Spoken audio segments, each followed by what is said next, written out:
had that dream again.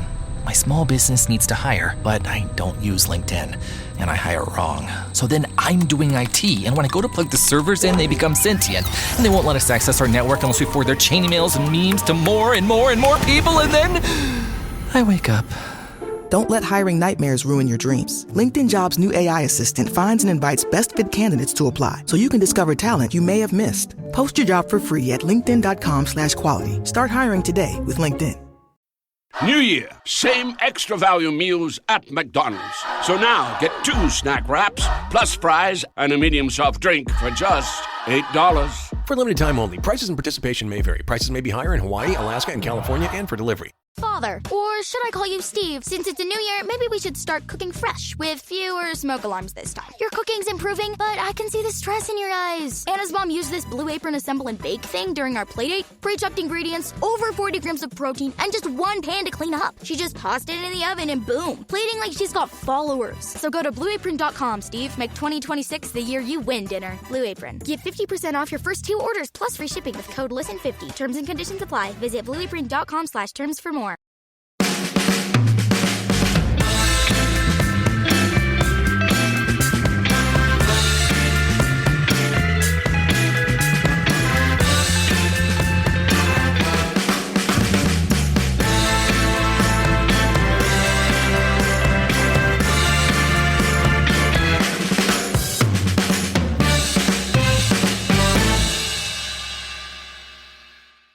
Welcome to No Question About That.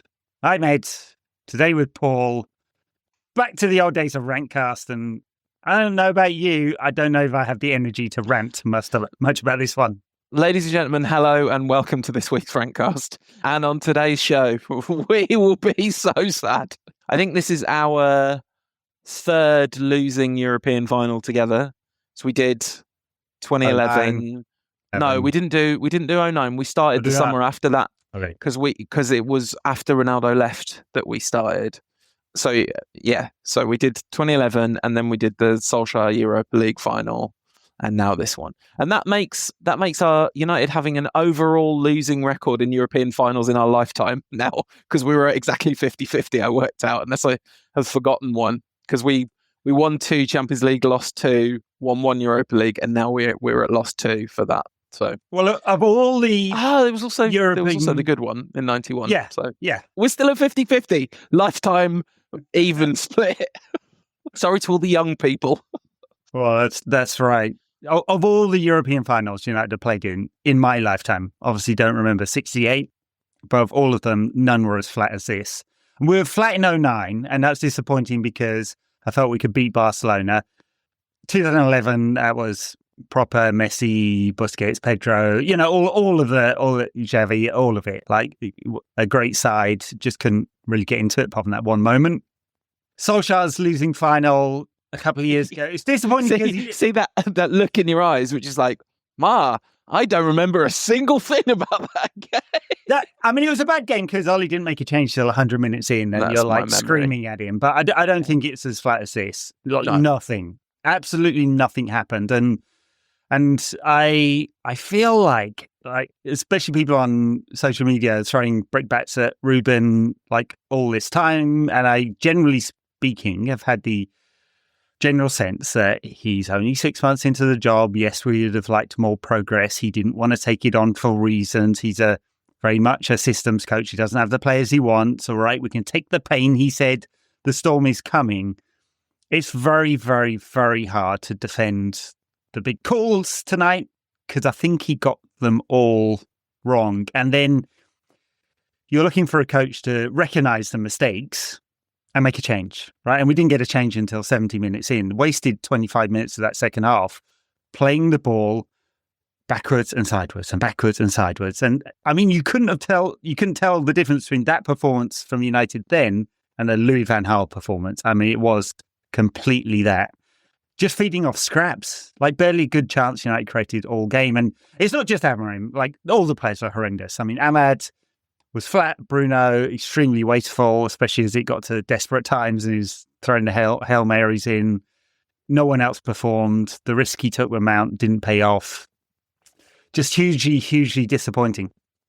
Yeah, I mean, I think Ahmad had a really bright first half and he was kind of cutting in and out and weaving in and out and he flashed the one across the goal. And I think Maguire had a pretty good game until he went up front and got involved in a way that really suited Spurs. Yeah, I mean, I agree about Bruno. He was... Basically, a few people asked me before the game, like, who did I think would win? And of course, the answer is I've got no idea who's going to win this game because you have no idea what's going to show up. But if our match winners show up, I think we had the balance of match winners in this game. And essentially, this looked like a final between the 16th and 17th best teams in the Premier League. And it was decided by an absolutely rubbish, scrappy goal, which I have to say, I feel like an idiot, basically, because that's not what I thought would happen. Because of the nature of the big wins along the way, these kind of remarkable turnarounds of games and these moments of like real serious quality that have punctuated the Europa League campaign in the way that they haven't touched a Premier League campaign.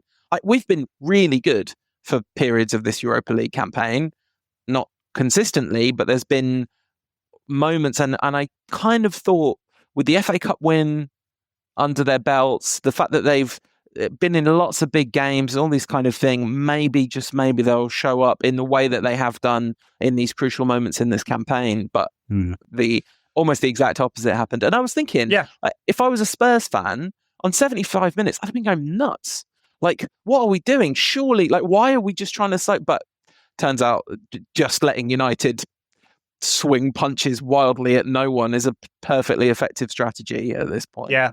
Well, the whole game, right? So this was not Ange ball as we know it. This was the Ange ball that they've been performing in the Europa League, where they've become more cautious in order to just get through these games and let their general quality at Europa League standards sort of stand out, right? And they got a fairly favourable draw along the way. And when we talked on the tactics show beforehand, I'd kind of mulled whether I thought we'd see Ange ball and whether they would be a bit more prosaic, especially with the injuries they had and the type of midfield that they were going to put up 3 defensive-minded players in the middle of the park there. And I think you saw that quite early on in the game. They were very, very happy to just sit there and soak up United's pressure. United played it sideways across their back line, and then there was nothing, because the Amorim system is to create overloads, especially in wide areas. And the classic Amorim goal is the overload, the cutback, third man run, or the striker scores a goal. Unfortunately, we weren't able to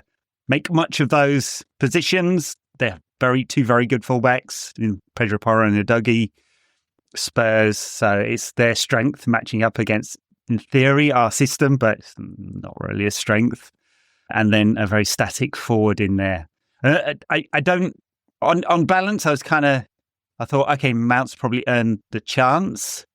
The challenge was the sacrifices that he made, the sacrifice for ground coverage, and whereas with Ugarte not playing, right? You can call him a one-dimensional player. He is. Right, and you should have mentioned. Yeah, I should have mentioned. Never mentioned that one before. But especially with Casemiro, who's been better when he's been given more freedom. And so you've changed those roles around. You've asked him to do the defensive coverage, Bruno to create from much, much deeper, and the penetration that we get from Garnacho, the frustrating penetration that we get from him, absent. And in the end, like, Ange got these things right. I'm only saying Ange because I can't say Postecoglou. I can. He got the course right. Amorim couldn't or didn't change it until it was way too late. I mean, his first 3 changes were like for likes. Yeah, didn't change the system. I mean, I was really excited about Amorim for a number of reasons, and I think talking the talk is extraordinarily important. Like, I think it's almost an underrated aspect of leadership at that level in football, but it isn't the only thing. So it's been super disappointing. It seems to me really... I'm slightly split on this, because when he took Casemiro off against Bilbao and Casemiro gave him the hug that he gave him, there was something in that moment where you go, oh, what is going on? Like, there is some connection between him and these players. There's something happening here that is profound and deeply motivational, and they're all in something together. But the flip side is the football has been absolutely atrocious. And like you say, it would appear from a kind of outsider's perspective that he's made a lot of big calls wrong. There's been a lot of this, and I was thinking about the Solskjaer Europa League final during the second half, because he definitely could, you could say, should have just brought Garnacho on for Mount early in the second half when you see how things are going. But it's a problem because it's a team, you can understand why he's rendered inactive, because if something's going to happen, it's going to happen because Ahmad, Bruno, Mount, probably just those three really, Casemiro, a moment emerges from one of those players. There's just a little touch around the corner or something. And there was a number of times in the game where that looked like it might be just about to happen. I mentioned Ahmad on the right looked like he was just about to make things happen quite a lot. There was a number of like neat touches in the midfield that kind of changed the direction of the ball quickly, and the ball was moved around quite quickly quite a lot of the time. But it was always that next ball. So is it that Amorim is just getting all of this totally wrong? Is it that the quality of player has degraded so far now at United that it'd be interesting to look at the Europa League final starting 11 under Solskjaer and make the comparison of quality? But it is absolutely extraordinary. Friend of the show, Sam Perry from The Grade Cricketer, said just after the game that it is a kind of well-worn point, but it's a $1 billion enterprise with a kind of fancy Portuguese tactico at the helm, and they're just knocking it up to Harry Maguire for the last 10 minutes. It's like, what else is there? Well, look at that last 10 minutes, right? You had all the players in the wrong position. So you had Bruno as the quarterback, like basically in the back two at the back, as far away from the goal as it could possibly happen. He's the guy who's going to be the change maker, right? And the other two change makers are Garnacho at that point and Ahmad, right? On the left-hand side, they made this kind of slightly strange switch in which Dorgu came inside and Shaw pushed on. You could say, okay, they're trying to get two players there to make the connections together. Almost worked with the one Garnacho shot. On the right-hand side, he waited a very long time to pull Mazraoui off. I think he's a fabulous footballer, Mazraoui, but wing-back is his worst position. I mean, he had a good game away in Bilbao, but he's not a player who's physical enough to get up and down the whole game. That's why he came off, right? It was very, very late at that point, and it's a fullback for a fullback. Which I looked at that and I was like, oh, Jesus. Right? Because at that point, plan B was knocking it straight. Yeah. Knocking it straight to Harry and hoping that something would come of a scrap. Nearly did, because Vicario, who was a good keeper, I don't know how he missed that one. Like, it's straight at him. All he has to do is catch it, and it hit him in the face. The Shaw header, the Rasmus header, which was cleared off the line, and that's kind of the moment where you're going like, this is bad omens. Like because you're looking at it in real time, it kind of looked like, well, of course he's cleared it off the line. But then you watch the slow motion replay. It's like, actually, he very nearly didn't. It's a game of fine margins. Do you think, I mean, it feels, I don't know, we should talk about the game, I guess, before getting into what it all means. Because the answer to what it all means is God knows, right? Like, it seems really bad. Financially, that's obviously really bad. Yeah. Let's leave that a little bit. Let's talk about the football a bit. The complete toothlessness is, I mean, it's just a massive issue, isn't it? Yeah. We sacrificed 3 attacking players, and there was very good reasons for all of those sacrifices. And it's not like 90% of United fans weren't saying Anthony shit anyway, so we sacrificed him. He's gone away and has played a blinder at Betis. That's so weird. That's so weird, by the way. I do not understand how that's possible, but here we are. Neither do I, but you see him stick one into the top corner against Dave from 30 yards. You're like, yeah. They love him there. So, I mean, at least he's going to have to move on. They'll make a deal somewhere for him. But sacrifice him and Sancho and Rashford, all for, you could make an argument, legitimate reasons. Like Sancho didn't want to be at the club. Anthony had failed. Amorim they couldn't see eye to eye, whatever that was, right? So it's left the squad extremely toothless. You've got Rasmus Højlund, who can't score. Xerxes, who's not a goal scorer. Many talents, but not there. And Chido Obi, who's 16-year-old and can't even be registered in the Europa League. So, yeah, we were desperately, desperately short.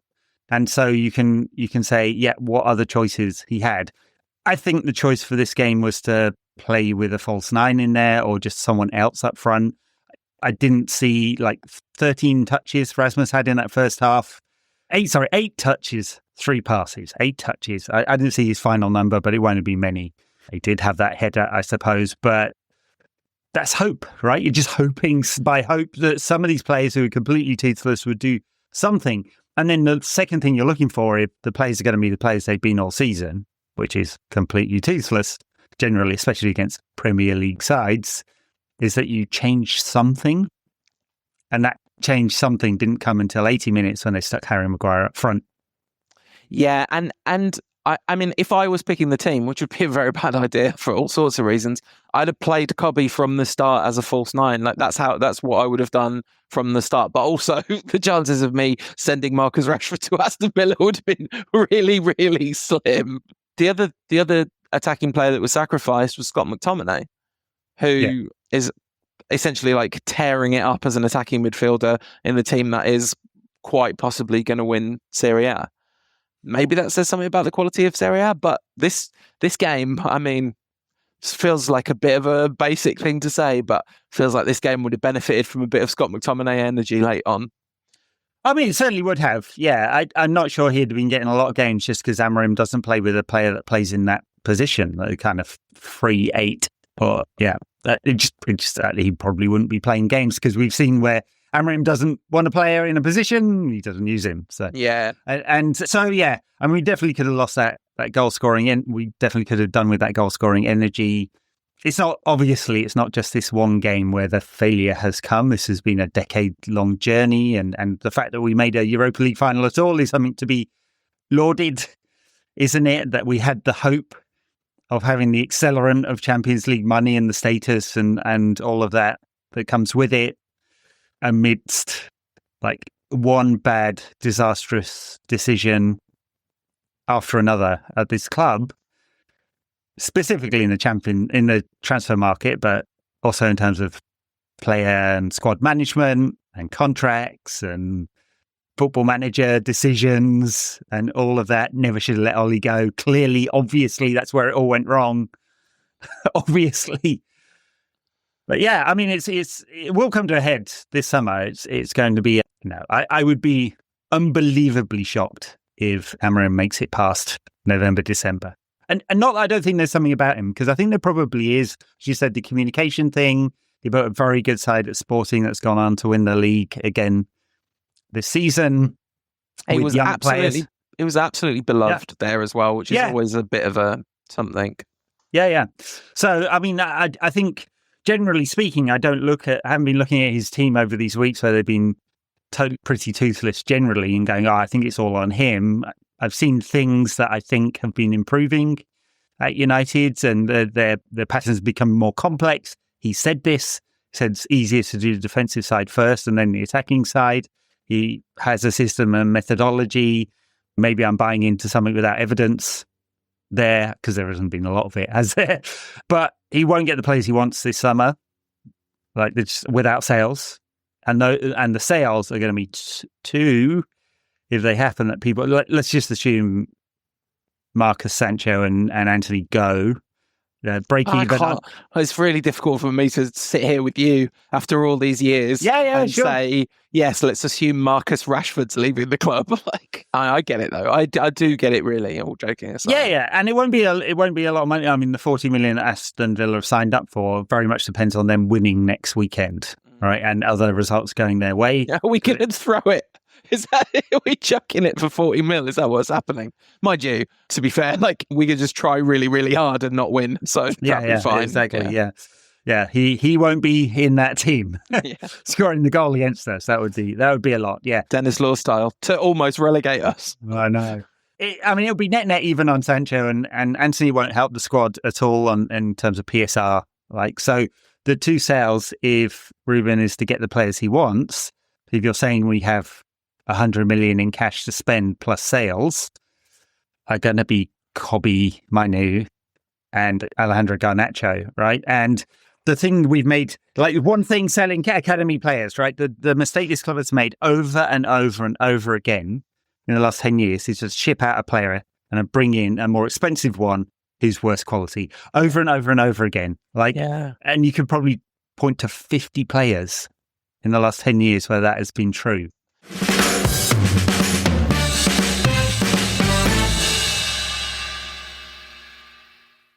It's funny, right? Like, sorry, hello everyone, my name's Paul. If you don't remember me, this is the sort of thing I do. I'm a bummer, sorry.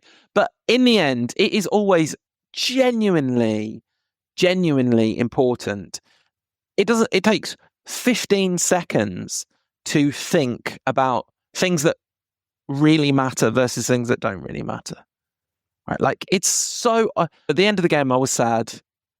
And then almost immediately, a kind of overwhelming wave of perspective arrives, and you go, like, it is, in its essence, literally only a game. Like, literally, that's what it is. It is, or at least it's literally a game. Maybe you take the only out of it. It's literally a game. And all of the hope that and collective endeavor and dream and care and passion and emotion that everyone invests in it is the only thing it means. It's what we put into it. That's the only thing that any of this means, right? It's because we choose to give this meaning that it has meaning. And that is beautiful and provides us with this outlet from all these absolutely horrific things that are going on all the time around us. Like, one of the reasons it would have been glorious for United to win tonight is for us lot to have a moment of like intense, pure, joyful escapism, the kind that Crystal Palace fans have just experienced. That beautiful quote from their manager, it's like so nice. It's like the only reason any of this means anything or whatever. It's like, it was beautiful. And sorry to say this here and now, but Tottenham fans haven't won a trophy since 2008. Like, they're having, right this second as we record this, being all sad, they're all having a lovely time. And that's the tribalism that says like, oh no, it's us that should win and they should lose. Yeah. But in the end, within the context of this silly thing that we put our hearts into, it's a real shame that they're so rubbish. Yeah. Isn't it? Like, all isn't right, that just you a shame? saved yourself at the end there. You saved yourself. Because for a moment there, I was like, Paul's on the wrong side of history here. Like, it's, no bueno. Always have been, always will be. Of course, it is just a game and it matters. It's the most important, meaningless thing that we care about. But we do care about it. And we will continue to care about it. And when United are playing Wrexham in the Championship in a year's time, or 18 months' time. No, Wrexham will go back to back and get straight up. That's league true. Progress. Yeah. I mean, look, we can go away from the game and I can talk about all the dark stuff because there's even darker stuff in the world of football than Manchester United being shit, of course. But like, we were awfully bad. Terribly, shockingly flat today. Yeah. And I'm not saying they didn't try, but there was nothing they could do to impact the game. Like, every single thing that we had today was a scrap of some kind. They create almost no good chances that were through the system. Like, probably only that Alejandro Garnacho shot where he cuts inside from that moment and shoots. The Luke Shaw header. Yeah. But everything else was like half or something, maybe, an if, a but. Yeah. And that you can kind of take ifs and buts and halves and maybes when you're playing a great side, right? So right throughout the 90s, late 90s, when we were like trying to be good in Europe, and there were all those games where there were ifs and buts and maybes and if onlys until we finally did it, right? And the 3 finals in 4 years, you could kind of accept losing to a great Barcelona side. The 2009 was harder than the 2011, right? You don't want to go into a final and going, but it's an if and but and maybe against lads, it's Spurs. Against this Spurs. Yeah. This pathetic Spurs side. And I'm not saying we're not pathetic. We're absolutely 100% pathetic. Yeah, we're more pathetic than them. Like, we just proved it. Pathetic Spurs side who they'll sack Ange Postecoglou because they want to move forward from here, right? And he'll be gone after the final game next weekend. and they will do absolutely nothing in the Champions League, and it won't be transformational for that club because they are generally where they are. They should be about the 4th, 5th, 6th, 7th best side in the country. They're 10 places below that. Yeah, sure, probably not the 17th best side in the country. And in an ultra competitive league, that's about beautiful stadium and all of that. But historically, for United, this really would have been transformational. Like, we'd be having a conversation going, okay, is it Gyökeres? Is it someone else? Look, you can show a path forward. You can show, you could go, oh, sure, it's a flash in the pan. We might just, Champions League one year, we're going to get knocked out in the group. Very hard to get knocked out in this group stage. But possible, and we would give it a damn good try, I bet. City gave it a damn good try this year, didn't they? Yeah. But it was a path forward. You could go, okay, we haven't seen much to give us evidence that Amorim is going to be the man, but if we're going to believe in him, that's 2 players, maybe more than 2 players, actually, you can bring in. With the changes that were already likely, with the freebies that are going and the players they'll sell. Well, the freebies and the players are going to sell at 7.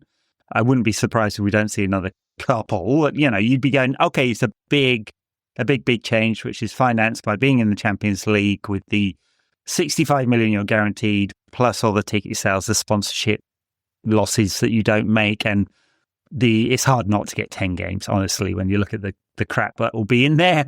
And you're going, so it's probably 100 million now. Like, what? You can't even sell the project to players because there's very little guarantee you could go, well, the year after this. Can you see this team without many changes making the top 4 or 5? Don't see it. There's no other path, right? No. So we're talking 2 years to be back in the Champions League. I mean, if reports are true, that even Liam Delap from a relegated team is going, I need to be in the Champions League. Fucking relegated team. It's like, sorry, I'm going squeaky here, but it's like, no, mate, I'm not. And like the cachet of Manchester United goes a long way. Everyone wants to play for United, but they also, they're not dumb. They want to win stuff, right? They want to win stuff, and they want to go, well, how long is it until you're good again? Is it 2, 3, 4 years? I have a short career. Maybe I can't waste my career here. Lenny Yoro, right? Like, how long does Lenny Yoro stick around, for example, who you'd say had been like one of the best signings in the, what we are laughably calling the post-Fergie era, which should kind of like the post-Fergie eon is what we should be calling it at this point. Remind me, what's longer, eon, epoch, or era? Epoch's longer than an era, isn't it? Yeah, for sure. I think era's the shortest of those, and eon is the longest. Right. And an epoch is glacial timelines, yeah. I think that might be eon, but I could be wrong. Anyway, let's just call it the post-Fergie epoch. And this is, I mean, the way forward thing, I think, is well, it's clearly like better if we'd won this game. This is the most nervous I've been for a game since the Jose Europa League final, the one that you went to where it beat Ajax, because that felt like a moment where another season in the Europa League is kind of catastrophic, and we really need that season in the Champions. Well, we need to be in the Champions League to do the stuff that's required. And I was thinking, as I sat here, like, well, that didn't all pan out very well, but we did sort of finish second in the league, like a couple of times in the subsequent seasons, and now second in the league feels like a lifetime ago. It feels like a daydream, and you're thinking, This is when Amorim came in, because a lot of me has thought for a long time that what they really, really, really need to do is get the managerial appointment right, because that's the thing that has been so obviously missing. And generally speaking, the teams that have been successful in the post-Ferguson epoch, even including City, have got the managerial appointment right, because City's success is obviously predicated on all the things it's predicated on, but the reason it's been the level of success it's been is that they hired Guardiola. For sure. And Klopp's transformation at Liverpool, maybe Arteta is at Arsenal. I have more doubts about that one. Sure. I mean, absolutely. And that's the thing that I keep coming back to with Amorim, going, I feel like he might be the right guy, right? Yeah. Because he's trying to get them to play a brand of football that is winning football. Now, you could go, and it might be sensible for him to go, which he won't do this, but you could go much more vertical, more defensively sound, high pressing, athletic, less about trying to get to the number of wins that would get you to win championships, and more Forest or Newcastle. extremely vertical, a bit more basic, sound defensively first, feed off percentage chances, win more games, right? That would certainly, with this squad, you could certainly go, yeah, we can do that. You get rid of the powder puff players, bring in more athletes, younger players, athletes, you play that kind of football, and you get up your way up to the edge of the European places, because it's hard not to when you have United's kind of budget and the talent that is there. He won't do that, which is one of the things that's extremely worrying. I'm not even advocating for it. I just don't know. I don't know the way out. Like, he's going to try and play his brand of football with the players that are not suited to it. Or if he does bring the players that are suited to it, they're going to be highly risky younger players. And so that's what gets me super worried, and why this made so that this was so important. It's not Amorim's fault that previous regimes way overspent on crap players, and that in the era of PSL, you have to unwind that before you can go spend. And it's part of the reason why I started that finance show with Jamie, to try and explain these things in simple terms. Because you still get people going, why aren't the club ambitious? Why aren't they just spending money? They just bloody can't, because we blew 100 million on Anthony, and he's a £26 million a year cost, which is what you're asking someone else to take on. Like, there aren't a lot of footballers in world football that cost that much. No, absolutely. And at the time when Anthony was signed, this is very basic. I've watched 0 minutes of Eredivisie football in the last 10 years, but we just looked at the numbers. When we're signing an attacking player from the Eredivisie who barely scores or assists for 100 million, what am I missing here?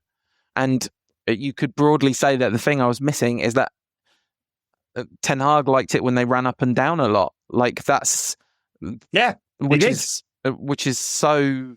And we do not need to relitigate the last 10 years of basically mortgaging ourselves to whoever the manager was. Funnily enough, except Ole, who they never really mortgaged themselves to Ole, even though he's probably the one, because they didn't have to, because he was just like, do you see all these like brilliant young lads? Let's play them. And, Martial and Rashford, and creating this energy and atmosphere and youth and making the best of the resources that you have. One of the things you cannot accuse Amorim of is making the best of the resources you have. Now, you could say this is because he is trying to build something better than can be built with the resources that he has. And he's basically trying to use this season as a free hit to say, well, the 60% of the squad that I want to keep are really going to know my style, and they'll be able to get the new players involved. And maybe that will turn out to be a masterstroke. But the budget suggests it won't, right? Because, I mean, I guess they're definitely going to sell Cobby, because Amorim doesn't even seem to like Cobby. Like, it's not, which is so strange to me. It's a big red flag for me. If you can't find a place in your system, you can't adapt your system to get a player like Cobby Mainoo in there. I mean, he'll go somewhere else and be excellent, right? And he won't be going to like Everton or Fulham or one of these teams that are much higher up in the table than us. But it's like, he would be a big money sale to a big team, because in a 4-3-3 or 4-2-3-1, where he's the extra man in that midfield, where he's not asked to be the deep six or the number 10, which is the only positions that Amorim will find for him, right? He would be an excellent player, and his technical and small spaces skills really come to the fore.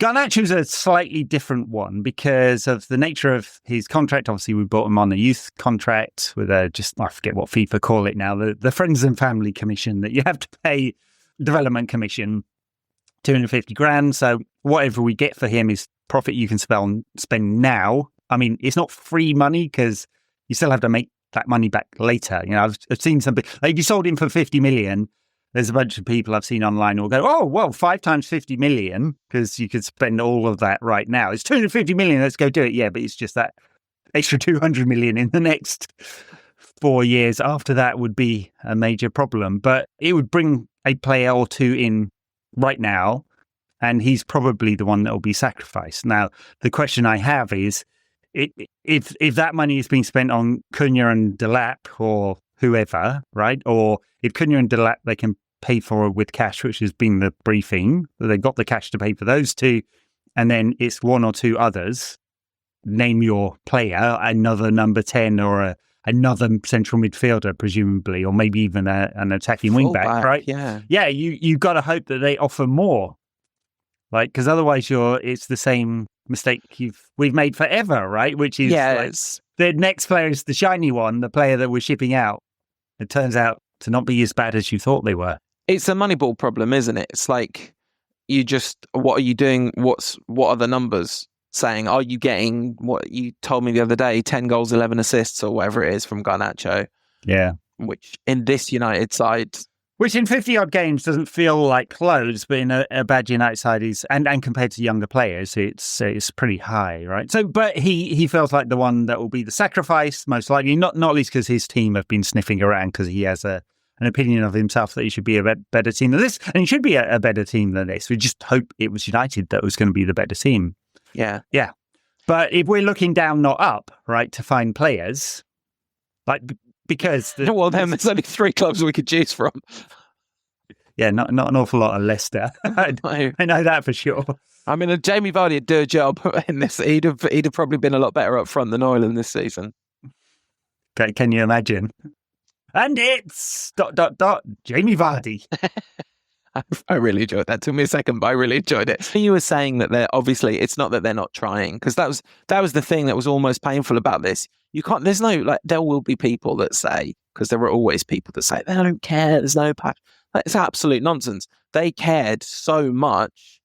It was actually probably part of the problem. There was Bruno in particular, I'm sure feels just the weight of the world on his shoulders every time. And so feels he has to do something extraordinary over and over again. And particularly when he ends up playing deeper, the pressure on him to do something extraordinary grows and grows and grows. And he shouldn't have been there, right? And you're right. He cannot help himself but hero ball it when he's doing that. I mean, I think a lot of the games this season when he's moved back to 8, he's played a much more conservative style of football, and he's obviously been trying to play as a number 8, and it's generally worked, and he's gotten to still manage to create and score goals and get into the right positions, and some brilliant performances this season. He's deservedly his player of the year, the only choice by miles and miles and miles. Yeah, this was not great. And I'm not sure whether it was the coach asking him to be back there, like as a quarterback, trying to ping balls around, getting knocked down or charged down, or I mean, look, from a fan's perspective, looking at that, you're going, that is a disaster of a performance. I'm 100% sure there's something around that. Not that I'm mitigating, like, no, I'm not making excuses for Bruno. I'm like, why is he back there on the halfway line with 10 United players ahead of him? You know, mad. And anyway, I mean, this is a thing me and you have talked about so many times over the years. Like, you're watching these people who are elite athletes, who have dedicated their entire lives for moments like this. They want to win this game much more than any fan wants them to win this game. However much we all want them to win this game, we haven't sacrificed our entire lives for them to win this game, and they have. Do you know how many hours I've been podcasting about United? Yes, well, that's true. But the level of sacrifice made by the worst performing player in the United side today to get to this point is so spectacular. Like, most people just would not be prepared to do it. And of course, they're very well financially rewarded for it, which is in and of itself, you could say, well, that's what your reward is for all that sacrifice. Fair enough. And you are expected to perform, right? That's your job, is to perform at that level in these moments. But I was watching the players who I would have considered to have the worst games out of everyone and been the most wobbly, and thinking, I don't even want to say who that is, because it's just like, what are we doing here? Like, you international footballer who definitely knows what they're doing, had a bad game in a final.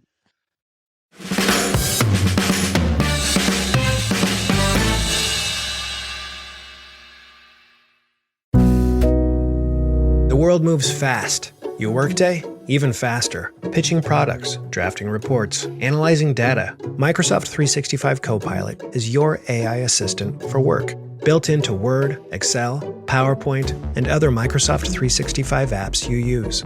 Helping you quickly write, analyze, create, and summarize. So you can cut through clutter and clear a path to your best work. Learn more at Microsoft.com/M365 Copilot. This episode is brought to you by Stouffer's. Here comes 3-time juggling champion Natalia Rogers. She's juggling law school, her TA job. Oh, narrowly catches the laundry. What's that fourth ball?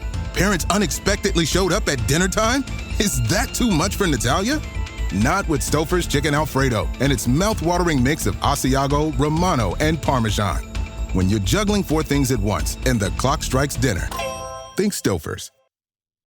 I know, and it feels churlish to harp on at them, of course, because we're just 2 cunts on the internet blabbing on a podcast, right? No, I'm fully aware of that, right? I have no right to judge them at all, other than we're just 2 people on the internet having an opinion. Definitely. It's probably wrong. I don't claim any particular expertise other than I'm a fan who watches football, right? You know, like anyone can do this, right?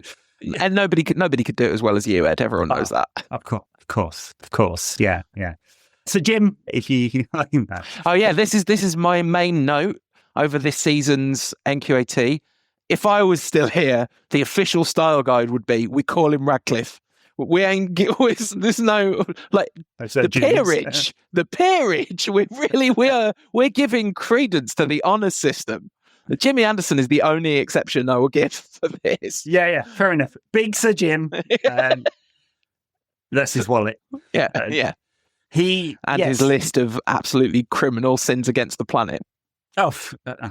It goes without saying. Yes. That's a very long list, by the way. Yeah, sure. Yes. And I mean, since you brought him up, I worry about what the next strategy from him is, because he's trying to do a thing in football which I don't think there's an example of, right? Which is not just the Moneyball will go buy younger players and try and, this is what Christopher, I always get it right, Christopher Vivell, that's what he's known for, find younger players who will overperform their stats and undervalued, and this is what they're going to try and do with a lot of the signings they have this summer, right? It's not just that. They're trying to do a thing which is to cut their way to success. I don't see an example in world football that has ever been the case. Now, you could say they've ripped 45, 50 million pounds worth of costs out of the business. That is 450 people without a job. I hope, touch wood, many of them have found new employment. In fact, I know some of the better staff members will find employment at rivals, right? They're real humans. And the sacrifice there is so you can go spend that 50 million on the team, right? And then there's not far off that, it's going to be lost in wages of players who are leaving and departing. And he has got a big decision to make now, Sir Jim. This August, the 18-month lockout period ends. This is the point where the Glazers could go off and try and sell more shares. He has got a choice about whether he wants to buy those shares at the price that has been nominated, whether he wants to try and wrest control away from them. Like, is his heart in it when it's a bloody long road back from here? Like, and that accelerant of the Champions League is not going to be there now. It's a longer road back than when he took over as well. And, people are so the thing you said, like, my objection to the sacking of all of these staff, first of all, is the kind of what would be perceived by loads of people as the kind of wishy-washy argument that's like football clubs should not be run like normal businesses, and that includes their staffing. Their staffing should be community oriented. That's a ideological position, essentially. Like, we won 13 Premier League titles with a staff canteen. Like, so it doesn't seem to me that you have to get rid of the staff canteen for United to win the Premier League title again. And you could say, well, there's no other businesses in the world except like Google who give their staff free dinners, but there should be. This is that kind of argument. But even aside from the ideological argument, and this is something you've said a number of times, I've heard you say a number of times this season, which has really resonated with me, is like, that is not just staff are not just a cost line. Like, staff move the needle on income.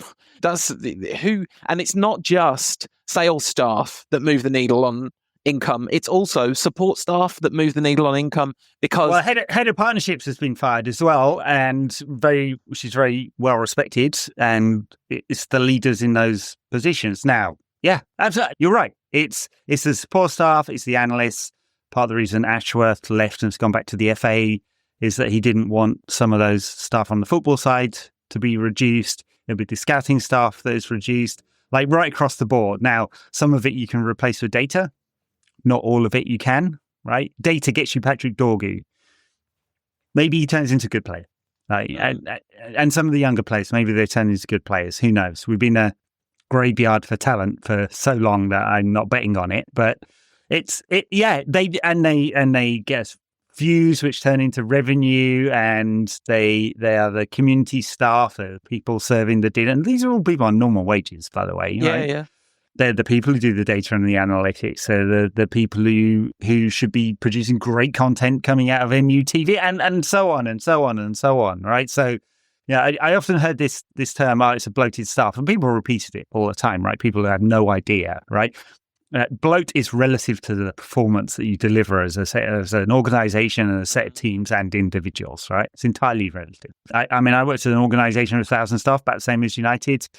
We did a quarter of the revenue, right? Were we bloated? Yeah, probably, but that's what we were delivering, right? So it's all very relative. Now, if they think they can get the same performance from 550 staff, not 1,000, hey, good on them. Maybe they're going to make people work 16-hour days or whatever. It'll be Silicon Valley style. But this is the thing, isn't it? Like, this is the kind of and we're talking about macroeconomic policy since the 1970s, or microeconomic policy, I guess, since the 1970s. Certainly like business finance, where it's like cut, be lean, like that's the methodology. There's always this accusation that in the 70s in the public sector in England, there'd be 2 people for one job.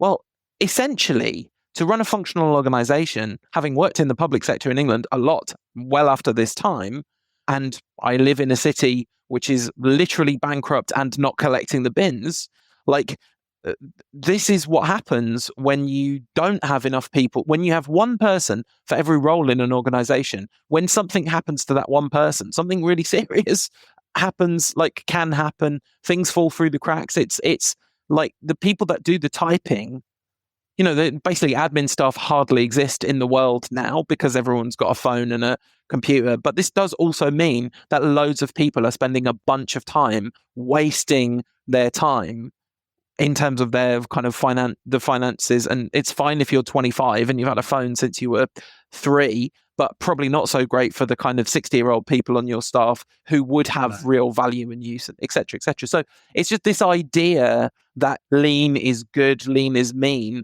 It isn't backed up by the world. Like this is not what we are all experiencing. Most people in their working lives could do with a few more staff around. Like there would be less stress, more productive. And at United, it really depends. I mean, I haven't seen an audit of all the people who have left and their functions and roles. Some of them may have been nice to have, right? So, and maybe there were too many staff in the normal course of business. You might do a strategic review and go, yeah, some of these teams are not what we need now. The world changes around you, right? So you update what you do, and that happens all of the time, right? Not all of it is because we're in a crisis. With United, it's because we're in a financial crisis, right? And the Ratcliffe and his team have looked at it and gone, okay, what are our routes to putting more money on the pitch? Well, there's nothing we can do on broadcast, right? There's something we can do on ticket prices. What will the market take in terms of like hiking up ticket prices? Bad team, like how much can you squeeze out of a stone or United fans? Like commercial, you're not gonna increase that by much, or if at all. In fact, you're fighting against the tide while you've got a bad team. Right? We'll lose another 10 million off the Adidas contract next year, for example. Still don't have a training kit sponsor. Ineos may end up sponsoring that because there will be no one else. And then the other method is in the transfer market. Right? So if it's not broadcast, it's not commercial, it's not tickets that make the big difference. And so they've gone for cost cutting. The only other option is the transfer market. Yeah. Right. So there's nothing more to cut now. Right. They've done 2 waves. We thought there'd be 1, 2 waves of cuts. So what is it, right? We're going to have much less to spend in the transfer market now, or you sell players. And that's the only path forward because everything else has been squeezed as much as it can. I don't think there's anything more to give. Unless they do a mid-season ticket price hike again. Yeah, and this is the thing that's so unforgivable about it, because my kind of firm belief, I know people might not like it or whatever, my firm belief is that it would be better on balance for United to be less good and the tickets to be cheaper. Like, that is a better state of the world than for United to be absolutely incredible, but price out everyone who isn't earning an absolute fortune, because 66 quid for a match day ticket is an absolutely heartbreaking number. Yeah. In a country which is on its knees in terms of like disposable income for people who are on anything other than serious money. Yeah. So it's such an ugly situation, and it's part of the desperation for us to win tonight. Isn't just escapism from how like painful it is to look at the world for 3 minutes. It's how painful it is to look at United and what they are and what they stand for and all that. And it kind of the Kobe Mainu imagery after the FA Cup final last year was so like life affirming and beautiful, and some little snapshot of what United are really about and should really be about. And we had the incredible remontada against Lyon, which is again like that's what we are, what we should be about. What like it is the history of the Manchester. Like that's football heritage. That is who we are, and what is going to be the kind of crumb. Because like full disclosure, I have barely watched Man United in the league this season, because almost every week, and it's partly been life circumstances, there's been a lot going on, but every weekend I'm getting to the point where, first of all, we just actually haven't been on telly that much, because we've been doing a lot of 2:00 Sundays, but not the televised 2:00 Sundays. Going to get a lot of 3:00 on Saturdays next year, because there won't be any midweek games. Yeah, and second of all, when they are on, it's like, after all the complexities of the week and et cetera, I'm going to sit here for 2 hours and watch. And I'm talking about like sitting on the couch watching the TV. This is not a major sacrifice. I'm not in a position at all to go to games at the moment. That would be just literally impossible for me. So that's the option. And I'm not even doing that. Like, could just do that on second screen on your phone for 2 hours. Like and even that feels like, I'd rather just watch a movie or something. An unbelievable part-timer. Unbelievable. Shocking. But it's shocking that you'd admit to that for the whole internet. Proudly. Because there will be many people like you in different circumstances. I understand why, especially right now, it would be hard for you to get out. And there'll be many people who cannot afford the high ticket prices, and doesn't matter how much they say, that's only for a small percentage of tickets. There'll be many people who can't afford the 5% rise on their season ticket. There'll be many people who looking for that escapism and cannot see light at the end of the tunnel right now. I'd be like, next season is not going to be good. We're not going to have very much football, right? So, and it's going to be really hard without going for a strategy of like burning a lot of players, like forcing them out for less than their real value and bringing in a lot of younger players. It's going to be very hard to make a big change, right? So, like, I can totally understand why a lot of fans would be like, fuck, like, is this worth it? Yeah. Is it worth the time and investment of energy, of emotions, of money, of family sacrifice and all of that? Yeah. Right. Sure. Yeah, because like I said, it's not like I've chosen not to go to games. That option hasn't been available, but I have literally sat here and chosen not to watch United on telly. And this is almost everyone listening to this will have heard me having dedicated a serious chunk of my adult life to this stupid endeavor. Me and you did this every week for multiple times a week, often. That's right. You can't give up now. It's right to die. No, it's sunk cost fallacy. That is the definition of sunk cost fallacy. But the point being is, if someone like me is going, like, I'm just going to do something else instead, that is surely representative of a significant market segment. And I have to say, it isn't just the team on the pitch. Firstly, Ruben Amorim turning out to be maybe rubbish is so disappointing and heartbreaking, because he's like exactly the sort that could have got me back in. A smooth talker who seems to care about his players. Absolute sucker for that sort of thing. Secondly, the takeover stuff. Like, when I hear you, because I've listened to every episode of the Finance Show, and when I hear the two of you talking about it, like, it's hard not to just be angry.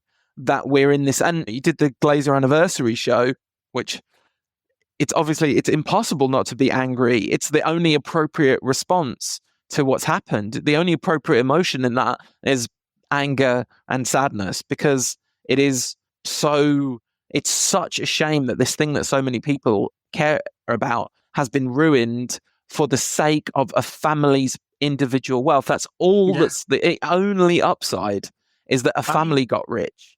I mean, and they're already rich. And, It was their daddy's rich, and they live in Florida. Not a single alligator has come for them. Not one. Like, what? And I mean, it is absolutely anger-inducing. And of course, we've been over it over and over and over again for the 20 years of the Glazer family, that I just never could have imagined, like, it could have got this. Well, actually, to be honest, I imagined even worse scenarios than this, but it turned out in a way that I did not exactly expect. It's slow death.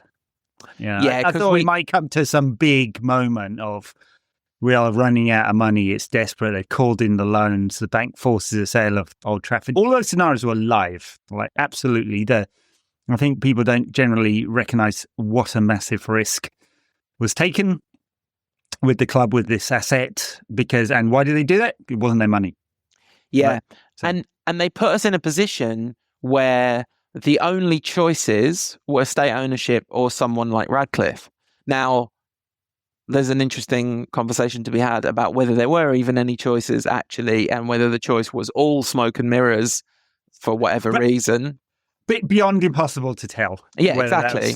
And whether it was fake shake or there was some political disruption, which I suspect is what happened. Yeah. There was one choice. He massively overpaid. He's not a particularly nice guy. Don't agree with his politics, and there's no evidence that he is a good football club owner. I mean, like zero. And that's the thing. And because he's not the Glazers, there's this goodwill towards him, which is totally unearned. Because this guy is, like, objectively, I mean, you could live in a completely different, like, socio-political, cultural reality and believe something completely different than this. But this guy is sort of you could almost say he's just objectively not a good person. He's made his money from doing some of the worst things that anyone's doing to the planet. Like, this is, has anybody come across the issue of microplastics in the world, for example? What's Jim Ratcliffe's main business? And the Brexiteer thing is, and especially now, when you look at what has happened, which was the thing that was literally, obviously, always going to happen in the advent of that, in the wake of that, that's the side this guy's on. Now, obviously, there will literally be people listening to this that are on that side too, but most people on that side didn't have access to information because intense amounts of misinformation were spread constantly. But Ratcliffe's not in that camp. He's in the camp. No, he's not. And he's not that active as a political figure. He could be even worse, of course. But I was always in this kind of strange situation where I kind of knew exactly what he was, and like, what is the worst thing here, right? Because not well known publicly, but the Glazer family do even worse stuff. Worse stuff on the political side of things, like as bad as it gets, with some of the worst actors on the planet. Now, so there's that. Well, there was this potential state ownership and sports washing. I could not stomach that. Like, not that I have anything against the Qatari people. I just always feel like I have to say this. And not anti-Arab or any of the kind of like surface level accusations you might get. Just wrong owners for this social institution that's 150 years old, and that we need better. Like, so for the choice for me of those three, Glazers, Ratcliffe, or the Qataris, Ratcliffe was the choice. Now, as it happens, the combination of Ratcliffe and the Glazers might be even worse, right? Because he doesn't have the full control to institute what he might want. Now, we don't know whether what he might actually want is better or worse than this. You know, it could be like, hey, he's just got £800 million burning in his back pocket that he wants to use to pay down all the United's debt. Seems unlikely, given the way he's operated his companies. Yeah. But we're in an even worse position because it's like we're trapped in this like doom loop Like, that is impossibly difficult to get out of. That debt is not being paid down. The new stadium is not being financed, like, without Champions League money. Like, it's not going to happen, and because there's no way of paying for it, right? Ratcliffe is not going to pay down the debt when he only owns 29%. Literally working 29% of his club. That's all he owns. If he pays down the debt, he's working in direct opposition to his own interests, right? Because then the value of the club goes up and it costs him more to buy the rest of it. Exactly, right? So he's not going to do it. I mean, he made a small concession. Well, in fact, I guess the Glazers made a small concession. They apparently demanded the cash investment. It's interesting when it's reported like that. They demanded it, they needed it, because the option was more loans. The other option was more loans. And when Ratcliffe, with some hyperbole, says we were going to go bust, it was hyperbole. Like, it got to the point where he put enough money in that they could borrow more, but he would have been borrowing more, right? And so the Glazers, the business model run out on them. Like, it doesn't stack up in this scenario. If you can't push the levers or pull the levers, financial levers, any further, right? So they had to do that. But we're locked in this scenario when they won't leave, and he can't force them to sell anymore. Maybe they do leave. That would be awesome. Maybe. Like, it was written in a way that suggested that would happen, but, well, at least gave the options there, the sales agreement, but we don't know that. I can't see anything dramatic happening on that front just yet. I do think in the next 18 months we'll see. Maybe they're going to do what they've always done, like wait until the last possible moment, like do exactly what's right for them. So they'll sell it at the moment they get the most money, or they're desperate for cash, which is every time they've sold, it's because some of the family members were desperate for the cash.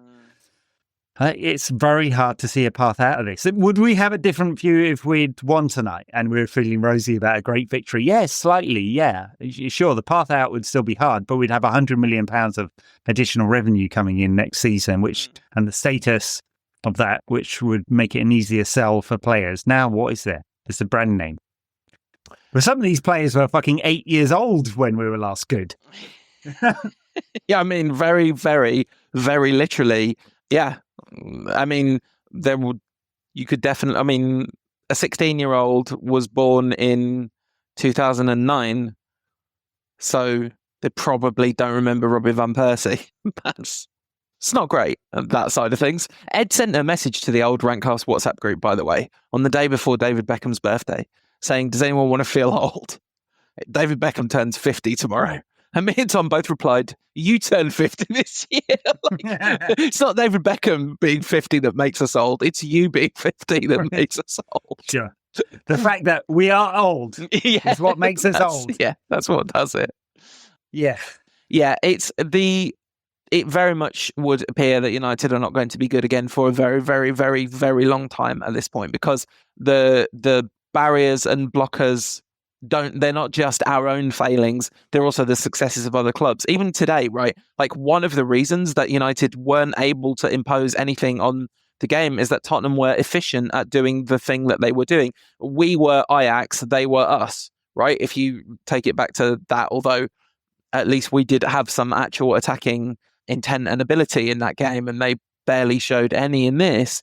But if I remember rightly, we scored one at the beginning, one at the end of that game, and the rest of it was just sat there with Jose in it up. Yeah, for sure.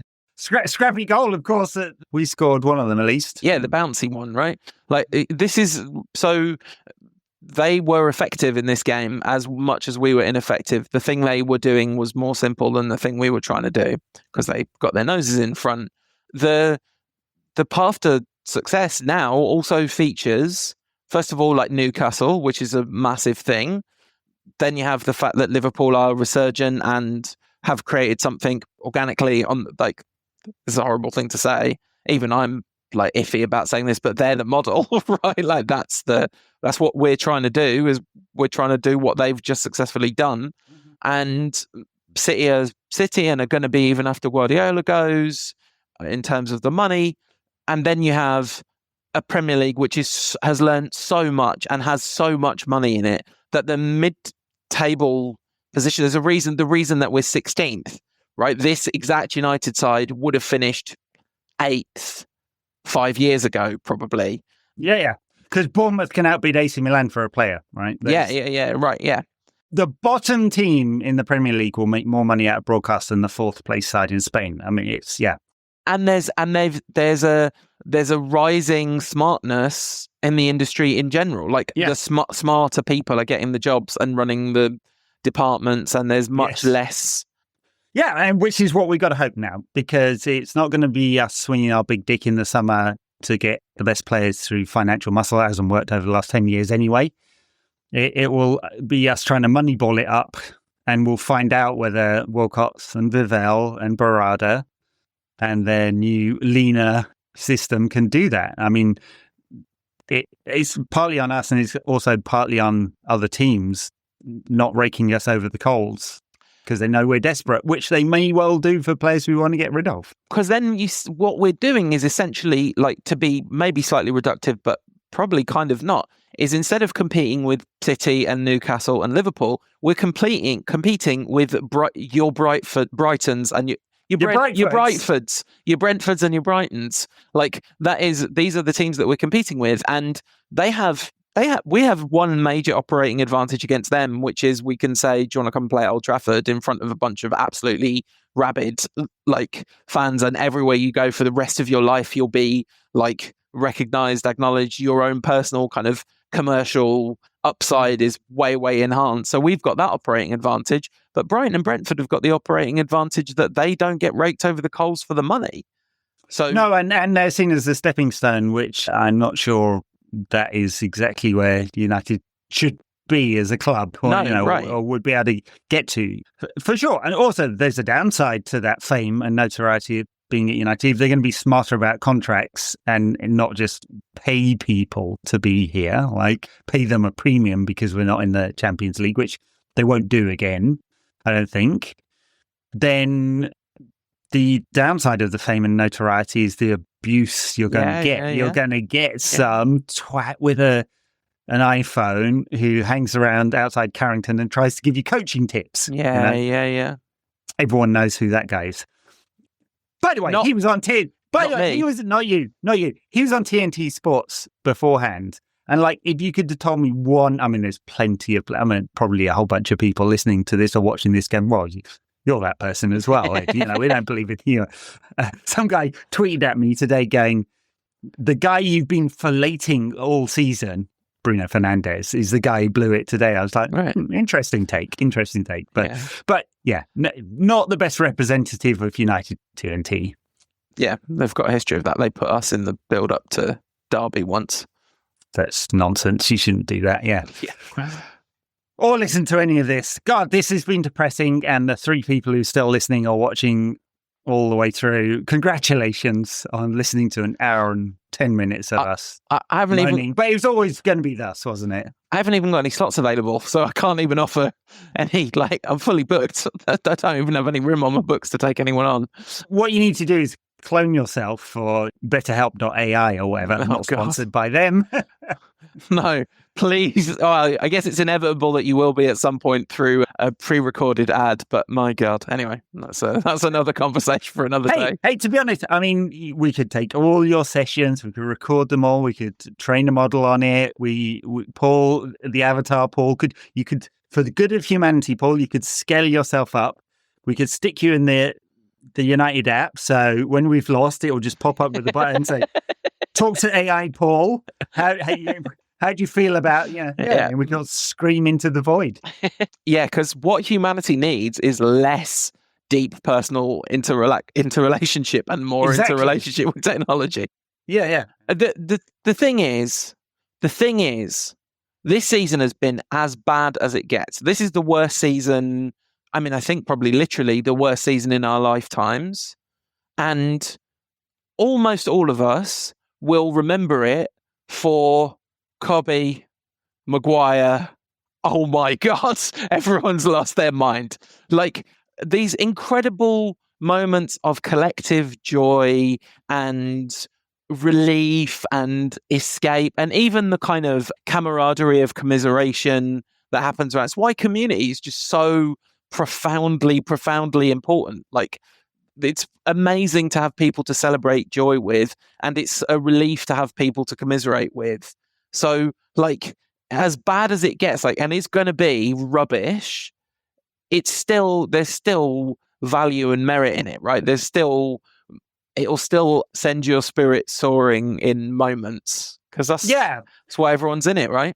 There'll be some moments. There are going to be fewer because we won't have those. I mean, maybe there are FA Cup games we can get behind. We won't have the European games to hang on to. And maybe there are. And maybe it'll be a bunch of young players that come into the team and the squad, and we run much leaner as a squad, and people get behind those young players because it's like it's hope for the future, isn't it? Yeah. You're like, that's why people like young players. You're like, could be something great. Yeah. That's why people like signings in general, right? That's why people, whatever that means, in the broad spectrum in terms of like numbers and eyeballs, people prefer transfers to football because it's the promise of what could be good. That's the thing that people really, really, really, really like. Even like I've seen so much stuff about who United are going to sign this summer, and you're just thinking, like, have we not? Like Lucy with the football, talking about old man references. It's just like, no, it's going to be different this time. We'll sign players that will make a difference this time, even though the last 10 years is just. But even in the worst period in United's recent history, certainly in their obviously like the post 92 history, we still beat City in an FA Cup final. We still won a Europa League and 2 League Cups. And it's like there'll be madness along the way. There'll be things to love. There'll be Ahmad's goal against Liverpool in the FA Cup. There'll be stuff. There will be stuff. And you got to hang on to that because you'll be here with an ever increasing cast of people. Still blabbing about football. Mind you, it's going to be hard to do midweek stuff now. I mean, maybe we don't talk about the football, we talk about something else.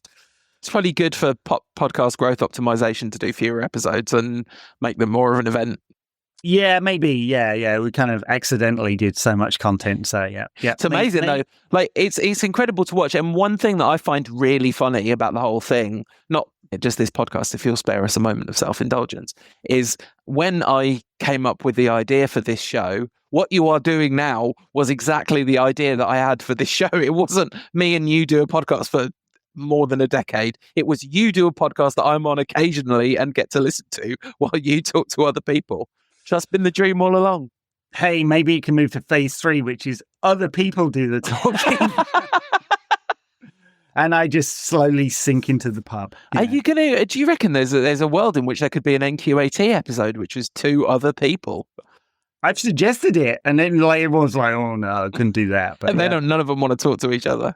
I mean, honestly, I don't mind. I'm all up for that. Yeah, that'd be fun. Yeah, I don't know how much each of them know each other. Some of them know each other personally, yeah. But yeah. All right, well, we will be back in the week with some more context around this and thinking about how we move forward from here and some transfer speculation. And yes, who knows what exactly the schedule will be on the podcasting. You may be right, fewer and better than lots, but it's all been pretty good anyway. The quality doesn't dip. I just think it's really funny that you kept saying we ain't going to be here. You are going to be here. We'll see you for the Christmas special, Paul. Yeah, man, I look forward to it. Someone got in touch and said, hey, maybe you could have everyone on for the season review. I feel like doing a Sir Jim and cancelling the season review. This lot aren't worth it. What merit is there? Actually, genuinely, what merit is there? It's like, unless you're going to have fun doing it. Like, this is the season review. It was unbelievably bad, except for like a total of about an hour and a half, which was weirdly.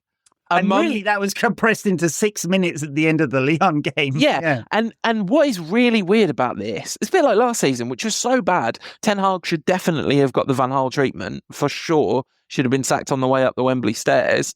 But that has one of the most memorable games in United's history in it, that season. And this season, this absolutely abominable season, has 6 of the most memorable minutes of a lifetime in which we've seen them win 2 Champions Leagues, a treble. Like, I'm not saying this was as good as the treble. It was not as good as the treble. But blimey, it was really good when Harry Maguire scored the header, wasn't it? Like, It was really good. It was all in the service of nothing. Yeah, I mean, but in the moment. Yeah. In the moment. In the moment. In the end, all part of the bleak, ever-expanding universe, which is eventually going to burn out on it in a heat death. But in that moment, it was really good. All right. That's it from the Rankcast Cinematic Universe for this week. And we'll catch you again soon. Thank you, Paul. Love you, man. Thank you, everyone, for listening. Maybe this was some catharsis. Maybe. Keep well, everyone. Bye now. See you soon.